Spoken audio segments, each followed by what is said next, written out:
دوستو السلام علیکم ورحمۃ اللہ وبرکاتہ۔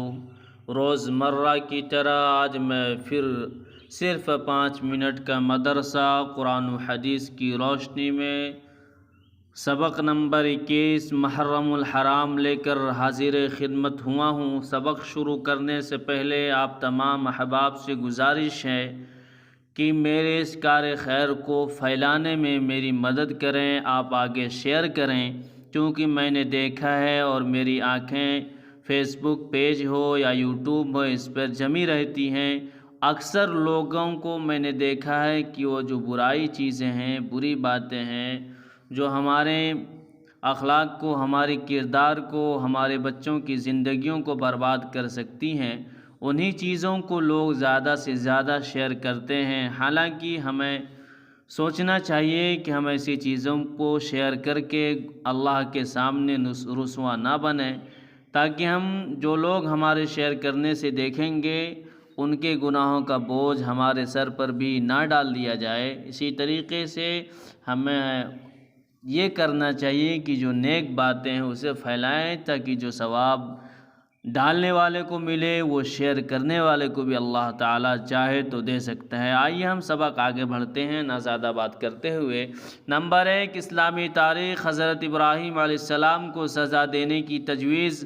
حضرت ابراہیم علیہ السلام کی دعوت توحید کی خبر آہستہ آہستہ بادشاہ نمرود کو بھی پہنچ گئی، جس نے خدائی کا دعویٰ کر رکھا تھا۔ بادشاہ نے حضرت ابراہیم علیہ السلام کو طلب کیا، مگر اس عظیم پیغمبر نے وہاں بھی اللہ تعالیٰ کی وحدانیت اور اس کی صفات کو خوب اچھی طرح واضح کیا، جس سے بادشاہ لاجواب ہو گیا اور دشمنی پر اتر آیا۔ اب والد قوم اور بادشاہ وقت نے مل کر انہیں سزا دینے کی تدبیر کی، اور بادشاہ کے مشورے پر قوم کے لوگوں نے ایک خاص جگہ میں کئی روز تک آگ دہکائی، جس کے شعلوں سے آس پاس کی چیزیں جھلسنے لگیں۔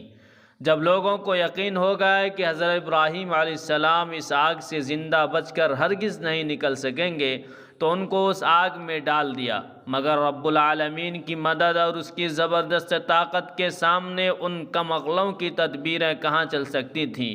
اللہ تعالیٰ نے آگ کو حکم دیا کہ اے آگ تو ابراہیم پر سلامتی کے ساتھ ٹھنڈی ہو جا۔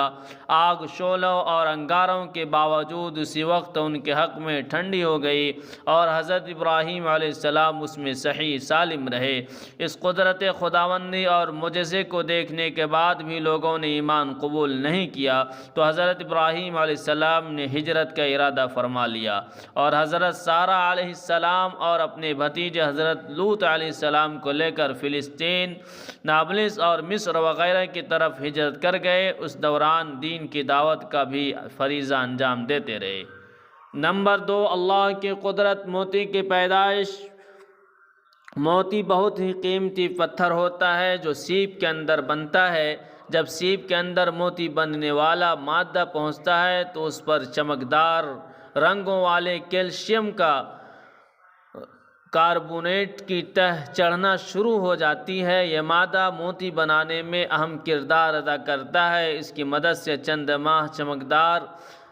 ماہ میں چمکدار، قیمتی اور خوبصورت موتی بن جاتا ہے۔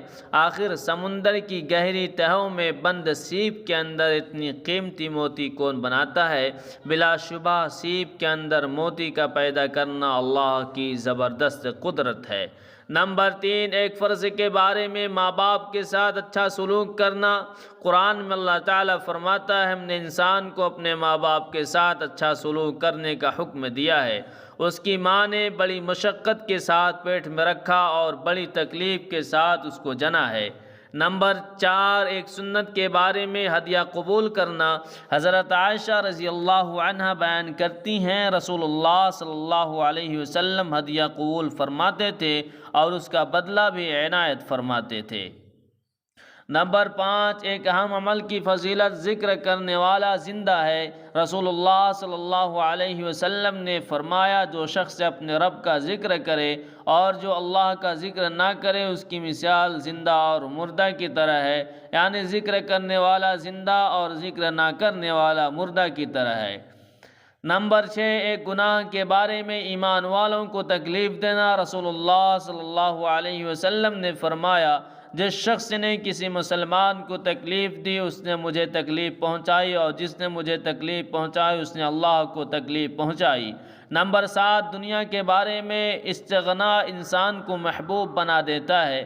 ایک شخص نے رسول اللہ صلی اللہ علیہ وسلم سے عرض کیا، اے اللہ کے رسول صلی اللہ علیہ وسلم، مجھے کوئی ایسا عمل بتا دیجئے جس کو میں کروں تاکہ اللہ تعالیٰ اور لوگ مجھ سے محبت کرنے لگیں۔ رسول اللہ صلی اللہ علیہ وسلم نے فرمایا، دنیا سے منہ موڑ لو تو اللہ تم سے محبت کرنے لگے گا، اور جو لوگوں کے پاس ہے یعنی مال و دولت اس سے بے رخی اختیار کر لو تو لوگ تم سے محبت کرنے لگیں گے۔ نمبر 8، آخرت کے بارے میں اہل جہنم کی فریاد قرآن میں اللہ تعالیٰ فرماتا ہے، دوزخی فریاد کرتے ہوئے کہیں گے، اے ہمارے پروردگار، ہمیں اس جہنم سے نکال کر دنیا میں بھیج دیجئے، پھر اگر ہم دوبارہ ایسے گناہ کریں تو ہم ہی قصوروار اور سزا کے مستحق ہوں گے۔ اللہ تعالیٰ فرمائے گا، تم اسی جہنم کے پھٹکارے ہوئے پڑے رہو اور مجھ سے بات مت کرو، تم جہنم میں پھٹکارے ہوئے پڑے رہو اور مجھ سے بات مت کرو۔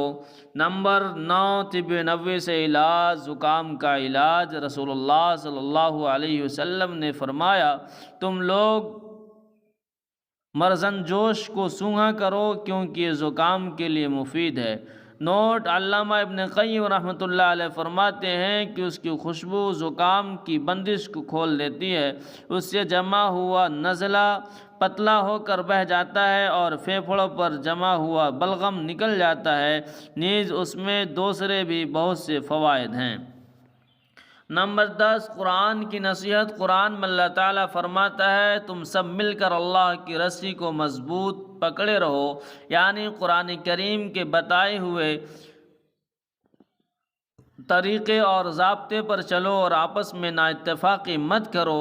اگر تم نا اتفاقی کی وجہ سے آپس میں بکھر گئے تو دشمن کے مقابلے میں تم ناکام ہو جاؤ گے اور تمہاری قوت و طاقت ختم ہو جائے گی۔ دوستو، ابھی میں نے سبق نمبر 8 پڑھا، میرے آنکھ سے آنسو بہہ گئے کہ آخرت کے بارے میں اہل جہنم کی فریاد قرآن میں اللہ تعالیٰ فرماتا ہے، دوزخی فریاد کرتے ہوئے کہیں گے، اے ہمارے پروردگار، ہمیں اس جہنم سے نکال کر دنیا میں بھیج دیجئے، پھر اگر ہم دوبارہ ایسے گناہ کریں تو ہم ہی قصوروار اور سزا کے مستحق ہوں گے۔ اللہ تعالیٰ فرمائے گا، تم اسی جہنم میں پھٹکارے ہوئے پڑے رہو اور مجھ سے بات مت کرو۔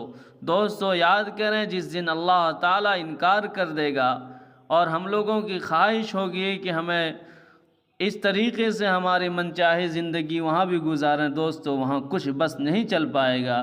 اس لیے اپنی آخرت کو سنوارنے کے لیے ہم سب اللہ اور ان کے رسول کی اتباع کریں۔